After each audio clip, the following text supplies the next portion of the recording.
পৃথিবী না জানো আমি তো জানি আমি কি পাপ করেছি হায়। পৃথিবী না জানো আমি তো জানি আমি কি পাপ করেছি হায়। আমার পাপের করলে বিচার বাঁচার আমায় নাই উপায়। দয়াময় তুমি মাফ করো আমায়, মাফ করো আমায়। পৃথিবী না জানো আমি তো জানি আমি কি পাপ করেছি হায়।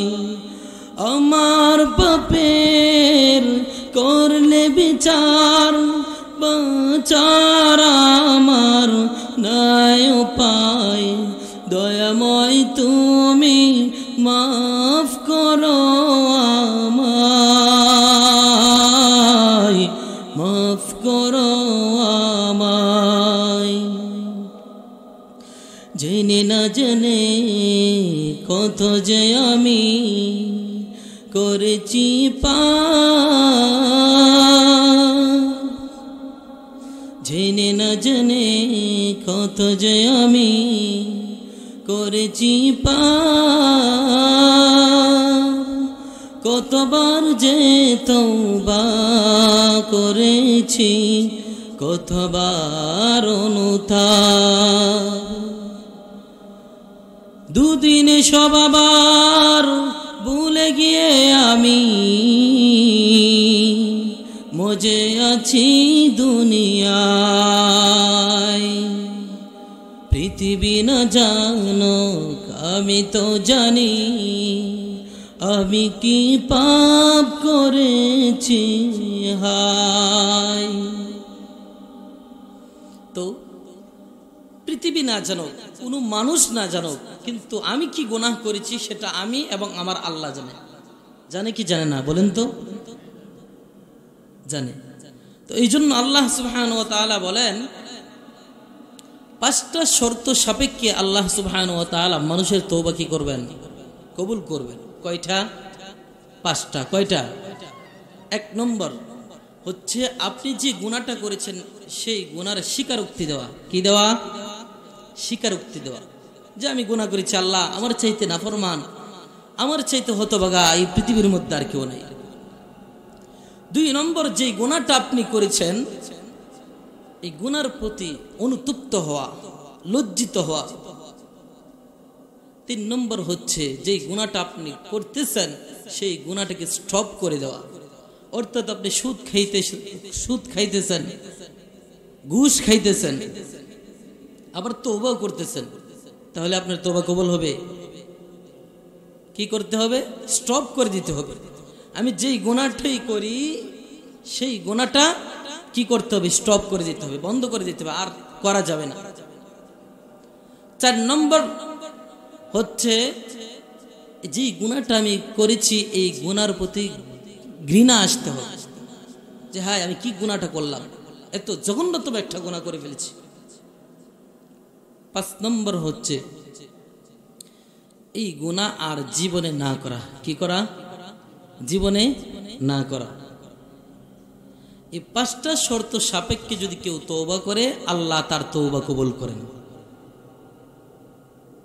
আর আল্লাহ এমন, যদি কোনো ব্যক্তি তওবা করে আল্লাহ অত্যন্ত খুশি হন। তওবা করে যখন গুনাহ থেকে ফিরে আসে তখন আল্লাহ সুবহানাহু ওয়া তাআলা অত্যন্ত খুশি হন। আল্লাহ কালামুল্লাহ শরীফের মধ্যে ইরশাদ করেন, ইন্নাল্লাহা ইউহিব্বুত তাওয়াবিন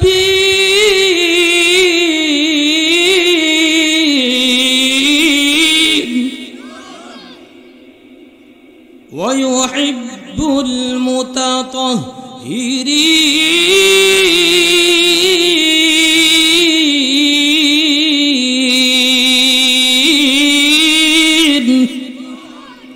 আল্লাহ বলেন ইন্নাল্লাহা ইউহিব্বুত তাওয়াবিন ওয়া ইউহিব্বুল মুতাতাহহিরিন।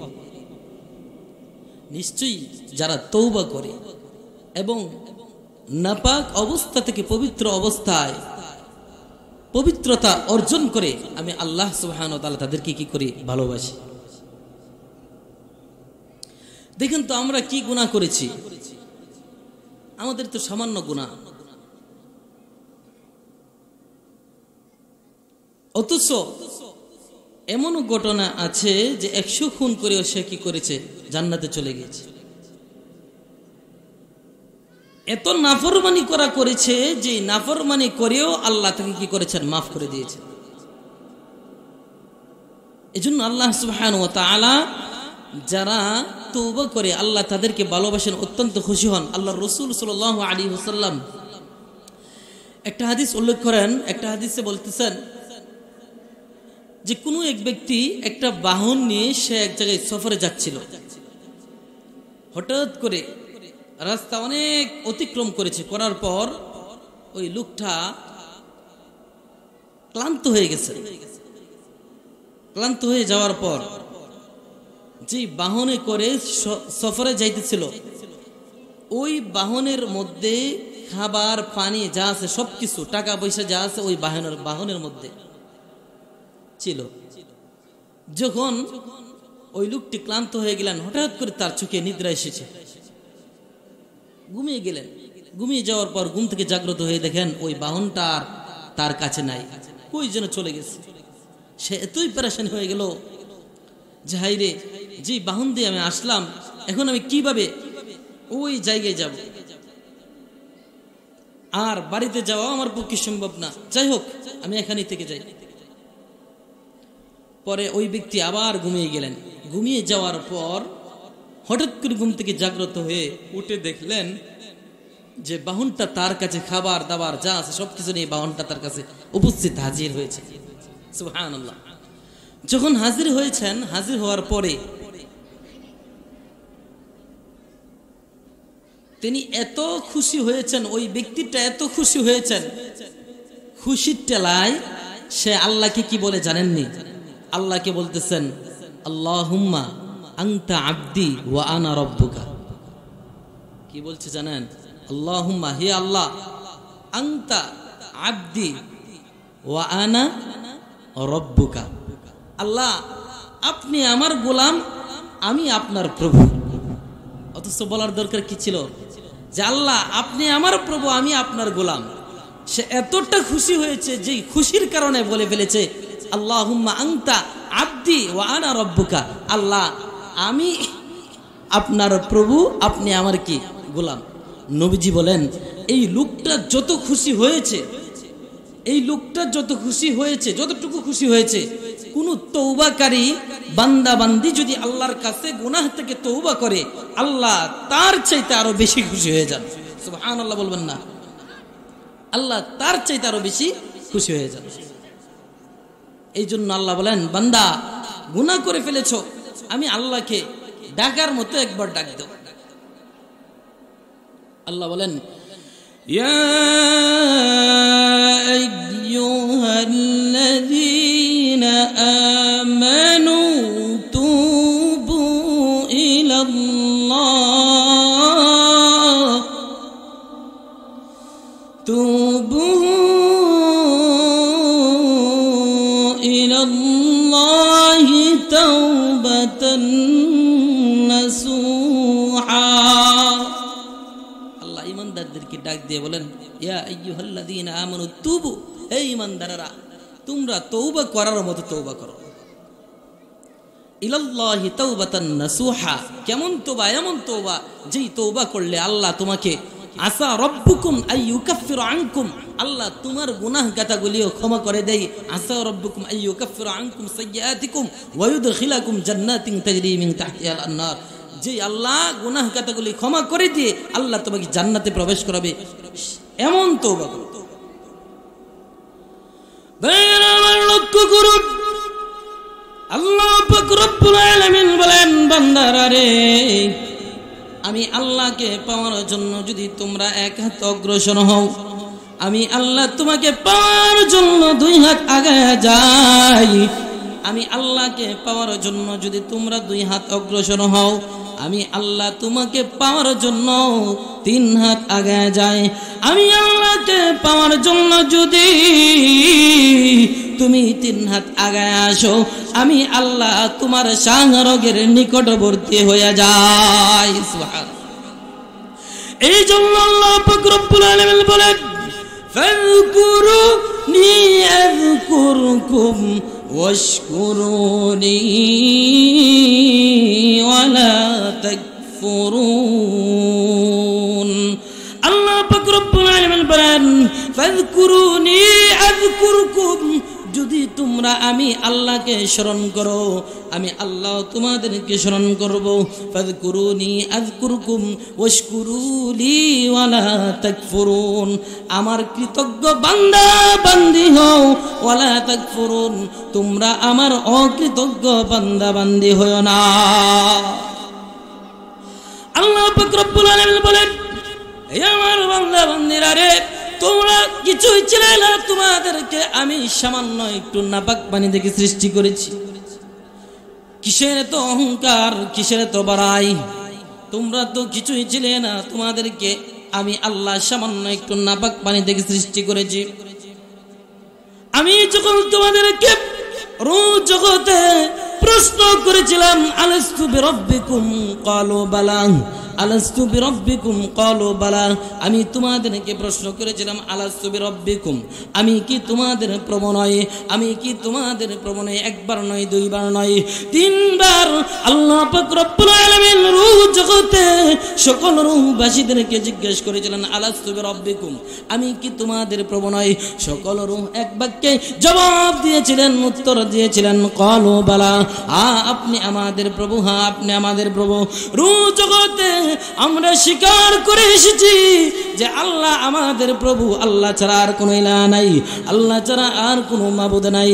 কিন্তু যখন আমাদেরকে আল্লাহ পাক রব্বুল আলামিন দুনিয়ার জমিনে পাঠাইলেন, দুনিয়ার জমিনে পাঠানোর পর মায়ের গর্ভে যখন দিয়েছেন, মায়ের গর্ভে দেওয়ার পর যখন আমরা জন্মগ্রহণ করলাম, জন্মগ্রহণ করার পর যখন একটু সাবালক হয়ে গেলাম, যখন একটু সাবালক হয়ে গেলাম, আল্লাহ পাক রব্বুল আলামিন আমাদেরকে বুঝ শক্তি দান করেছেন, বাক শক্তি দিয়েছেন। তখনই আমরা আল্লাহকে বলে গেলাম। আল্লাহ পাক রব্বুল আলামিন বলেন, কাইফা তাকফুরুনা বিল্লাহি ওয়া কুনতুম আমওয়াতান ফাআহইয়াকুম সুম্মা ইউমীতুকুম সুম্মা ইউহয়ীকুম সুম্মা ইলাইহি তুরজাউন। আল্লাহ পাক রব্বুল আলামিন বলেন, কাইফা তাকফুরুনা বিল্লাহ, কেমন করে তোমরা আমি আল্লাহকে অস্বীকার করো? কাইফা তাকফুরুনা বিল্লাহি ওয়া কুনতুম আমওয়াতা, অথচ তোমরা তো মৃত ছিলে, তোমাদের কোনো অস্তিত্বই ছিল না। ওয়া কুনতুম আমওয়াতান ফাআহইয়াকুম, তারপর আমি আল্লাহ তোমাদেরকে আমার জীবন দিয়েছি। ফাআহইয়াকুম সুম্মা ইউমীতুকুম, তারপর আমি আল্লাহ আবার তোমাদেরকে মৃত্যু দেব। সুম্মা ইউমীতুকুম সুম্মা ইউহয়ীকুম, মৃত্যুর পর আমি আল্লাহ আবার তোমাদেরকে জীবন দিব। সুম্মা ইউমীতুকুম সুম্মা ইউহয়ীকুম সুম্মা ইলাইহি তুরজাউন, তারপর আমি আল্লাহর দিকে আবার তোমাদেরকে ফিরে আসতে হবে। কেমন ভাবে আমি আল্লাহর নাফরমানি করব? তাহলে আল্লাহ সুবহানাহু ওয়া তাআলা তার যে কত মায়া, তার যে কত দয়া, যদি তার মায়া এবং দয়া না হতো, আল্লাহ সুবহানাহু ওয়া তাআলা আমাদেরকে মুসলমানের ঘরে জন্ম দিতেন না। সবচেয়ে বড় নিয়ামত হচ্ছে, সবচেয়ে বড় সৌভাগ্যের যে নিয়ামতটা হচ্ছে, সেই নিয়ামতটা হচ্ছে আল্লাহ সুবহানাহু ওয়া তাআলা আমাদেরকে মুসলমানের ঘরে জন্ম দিয়েছেন। এটা বড় একটা নিয়ামত। এই জন্য আল্লাহ বলেন, বান্দা বান্দিরারে, যদি তোমরা গুনাহ করে ফেলো, আমি আল্লাহর কাছে খাঁটি ভাবে চাও, আমি আল্লাহ তোমাদেরকে মাফ করে দেব। সুবহানাল্লাহ, চাওয়ার মতো চাও। আল্লাহ সুবহানাহু ওয়া তাআলা তওবাকারী ব্যক্তিদেরকে 5টা পুরস্কার দিবেন। কয়টা?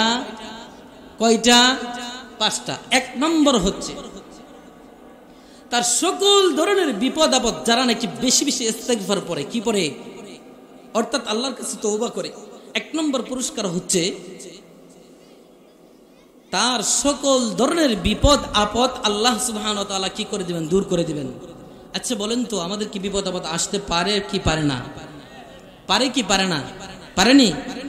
আল্লাহ যদি চায় তাহলে আমাদেরকে বজ্রপাত দিতে পারে কি পারে না? আল্লাহ যদি চায় আমাদেরকে ভূমিকম্প দিতে পারে কি পারে না? পারে। তাহলে কোনো ব্যক্তি যদি দৈনিক 100 বার ইস্তেগফার পাঠ করে, আল্লাহ সুবহানাহু ওয়া তাআলা বলেন তার সকল ধরনের বিপদ আপদ আমি আল্লাহ তার থেকে দূর করে দিব।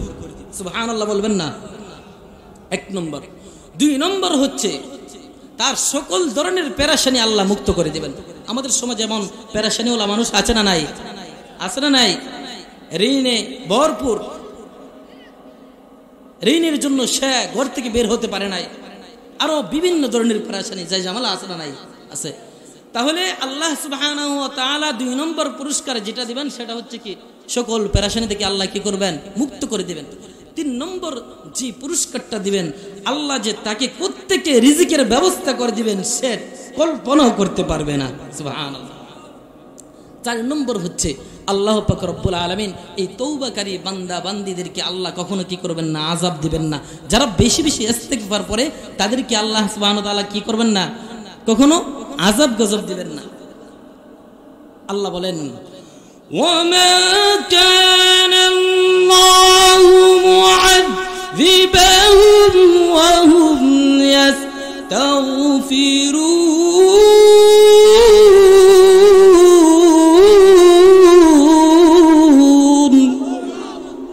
আল্লাহ তাদেরকে কখনো কি করবেন না, আযাব দেবেন না। আল্লাহ কখনো কি করবেন না, তাদেরকে আযাব দেবেন না। কয় নম্বর? 4 নম্বর। 5 নম্বর হচ্ছে কেউ যদি বেশি বেশি ইস্তিগফার পরে আল্লাহ সুবহানাহু ওয়া তাআলা তাকে মুস্তাজাবুদ দাওয়া বানায় দিবেন। সুবহানাল্লাহ। মুস্তাজাবুদ দাওয়া কাকে বলে? মুস্তাজাবুদ দাওয়া বলা হয় কোন যেই ব্যক্তি নাকি আল্লাহর কাছে দোয়া করার সাথে সাথে কি করে, আল্লাহ কবুল করে নেয়। সুবহানাল্লাহ। তাহলে আপনি যদি বেশি বেশি ইস্তিগফার পড়েন তাহলে আল্লাহ আপনার দোয়া কি করবেন, সাথে সাথে কবুল করবেন। আচ্ছা বলেন তো, আমাদের মাযহাব কয়টা? 4টা। কি কি? মালিকি, কি কি? শাফিঈ, পরে হানাফি, শাফিঈ, মালিকি, হাম্বলি। ইমাম আহমদ ইবনে হাম্বলের একটি ঘটনা। ইমাম আহমদ ইবনে হাম্বল ওই জামানার অনেক বড় আলেম ছিলেন, অনেক বড় একজন ইমাম ছিলেন। ওই ইমাম আহমদ ইবনে হাম্বলের কাজ ছিল শহরে ঘুরে ঘুরে হাদিস অন্বেষণ করা, হাদিস তলব করা, হাদিস সংরক্ষণ করা। একদিন ইমাম আহমদ ইবনে হাম্বল হাদিসের তালাশে বের হলেন। বের হওয়ার পর রাত গভীর হয়ে গেছে। গভীর রজনীতে এক মসজিদে গিয়ে আশ্রয় গ্রহণ করার জন্য এক মসজিদে গেলেন। মসজিদে যাওয়ার পর খাদেম সাহেবকে বললেন, খাদেম সাহেব আজকে রাতটা কি আমি এখানে কাটাতে পারবো? কিন্তু ওই খাদেম সাহেব ওই আহমদ ইবনে হাম্বলকে চিনতে পারেন না। যদি চিনতে পারতো তাহলে বলতো, জি হযরত আপনি মসজিদে অবস্থান করেন। মসজিদে কেন, আমার বাসায় আপনি অবস্থান করেন। চিনতে পারে না, বলে যান, আপনি যান, মসজিদে থাকার জায়গা না, আপনি চলে যান। খাদেম সাহেব যখন ইমাম আহমদ ইবনে হাম্বলকে কথা বললেন, এই কথা বলার পর ইমাম আহমদ ইবনে হাম্বল বাজারের দিকে রওনা হইলেন। কোথায় যাবেন? যখন বাজারের দিকে রওনা হইলেন, বাজারে গিয়ে দেখেন একটা দোকান খোলা, রুটির দোকান খোলা। ওই রুটির দোকানে যে রুটি বেলে, যে রুটি বানায় রুটিওয়ালা, রুটি বেলতেছে আর ইস্তিগফার পড়তেছে। ইমাম আহমদ ইবনে হাম্বল বলেন, এরে রুটিওয়ালা, আমি তো রাত্রি গভীর হয়ে গেছে, আমি কোথায় অবস্থান করব? এই জন্য আমি একটু তোমার এখানে আরাম করতে চাই, বিশ্রাম করতে চাই। তুমি কি আমাকে একটু অবস্থান করার জায়গা দিবা? রুটিওয়ালা বললেন, জি হযরত, আসেন, আপনি আসেন, এখানে বসেন। যেই মাত্র এই কথা বললেন, ইমাম আহমদ ইবনে হাম্বল বসলেন এখানে। বসার পর দেখেন রুটিওয়ালা রুটি বেলে আর বলে আস্তাগফিরুল্লাহ, রুটি দেয় আর বলে আস্তাগফিরুল্লাহ। রুটি খেয়ে মানুষ যখন টাকা দেয়, টাকা কেশের মধ্যে রাখে আর বলে আস্তাগফিরুল্লাহ। এমন ভাবে যখন আস্তাগফিরুল্লাহ বলে, ইমাম আহমদ ইবনে হাম্বল আশ্চর্যান্বিত হয়ে গেলেন। আমি দেখতেছি সে এতবার কেন ইস্তেগফার পড়তেছে। আমি জিজ্ঞেস করলাম, ভাই আমি তো তোমার এই বিষয় দেখে আশ্চর্য হয়ে গেলাম। ইমাম আহমদ ইবনে হাম্বল বলেন, আমি এমন বিষয় দেখে আশ্চর্যান্বিত হয়ে গেলাম, তোমাকে আমি দেখতেছি তুমি বেশি বেশি ইস্তেগফার পড়তেছো, কারণ কি? ওই লোকটি ইমাম আহমদ ইবনে হাম্বলকে বলেন, আমি হচ্ছে মুস্তাজাবুদ দাওয়া, আল্লাহ আমাকে এই গুণ দিয়েছেন। কারণ কি? কারণ হচ্ছে আমি ইস্তেগফারকে এমন সঙ্গী বানিয়ে নিয়েছি যে ইস্তেগফার আমি দিনে কতবার পড়ি তা আমার জানা নাই। সুবহানাল্লাহ। এবার ইমাম আহমদ ইবনে হাম্বল বলেন, কতবার পড়ো তোমার জানা নাই? তুমি কিভাবে মুস্তাজাবুদ দাওয়া হয়ে গেলে রুটিওয়ালা? আমি জামানার বড় একজন আলেম ইমাম হয়েও আমি আজকে মুস্তাজাবুদ দাওয়া হতে পারি নাই। এবার রুটিওয়ালা ইমাম আহমদ ইবনে হাম্বলকে বলে, হুজুর আমি আল্লাহর কাছে আজ পর্যন্ত যে দোয়াই করেছি সব দোয়া আল্লাহ পাক রব্বুল আলামিন কবুল করে নিয়েছেন, কিন্তু একটা দোয়া আজ পর্যন্ত আল্লাহ কবুল করেন নাই। সুবহানাল্লাহ বলেন। ইমাম আহমদ ইবনে হাম্বল বলেন, কি দোয়া রুটিওয়ালা রে, কি দোয়া আল্লাহ তোমার কবুল করে নাই? রুটিওয়ালা বলেন, হুজুর আমি শুনেছি এই জামানায় বড় একজন ইমাম আছে, ইমাম আহমদ ইবনে হাম্বল। দুনিয়ার যত দোয়া আল্লাহর কাছে করেছি আল্লাহ এমন কোন দোয়া ফিরায় দেয় নাই, সব দোয়া আল্লাহ কবুল করেছে, কিন্তু ইমাম আহমদ ইবনে হাম্বলকে আজ পর্যন্ত আমি দেখতে পারি নাই। যে মাত্র এই কথা বললেন, এই কথা বলার পর ইমাম আহমদ ইবনে হাম্বলের চোখের পানিগুলা গড়গড় করে নিচের দিকে পড়তেছে, নাক বেয়ে বেয়ে নিচের দিকে পড়তেছে। আর রুটিওয়ালাও বলতেছে, হুজুর আপনি কাঁদেন কেন? এবার ইমাম আহমদ ইবনে হাম্বল বলেন, রুটিওয়ালা রে, আল্লাহ তোমার সব দোয়া কবুল করেছে, জানিয়ে রাখো আজকেও এই দোয়াটা তোমার কবুল করেছে। সুবহানাল্লাহ। আমি হচ্ছে ইমাম আহমদ ইবনে হাম্বল।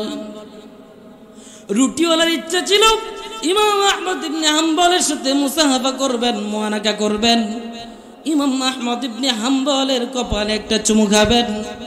এই কথা বলার পর রুটিওয়ালা ইমাম আহমদ ইবনে হাম্বলকে জড়ায়া ধরে চুমু খাইতেছেন আর কাঁদতেছেন, আল্লাহ কত রহমান, আল্লাহ কত রহিম। আল্লাহর কাছে ইস্তেগফার করলে, আল্লাহর কাছে তওবা করলে আল্লাহ অবশ্যই কবুল করেন। সুবহানাল্লাহ। তাহলে কিসের বদলতে আল্লাহ তার দোয়া কবুল করেছেন? বেশি বেশি ইস্তেগফারের বদলতে। আমরা তো গুনাহ করবই, কারণ আমরা কি আল্লাহ দুর্বল করে বানাইছেন? শয়তান আল্লাহ সুবহানাহু ওয়া তাআলার সাথে চ্যালেঞ্জ করে এসেছেন।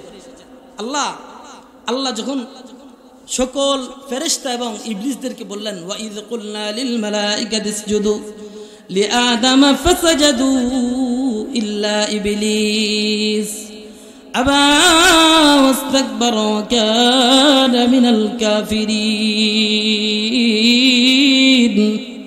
আল্লাহ পাক রব্বুল আলামিন আদম সৃষ্টি করার পর যখন বললেন, ওয়া ইয কুলনা লিল মালাইকাতি ইসজুদু ফাসাজাদু ওয়া ইয কুলনা লিল মালাইকাতি ইসজুদু লিআদামা ফাসাজাদু ইল্লা ইবলিস।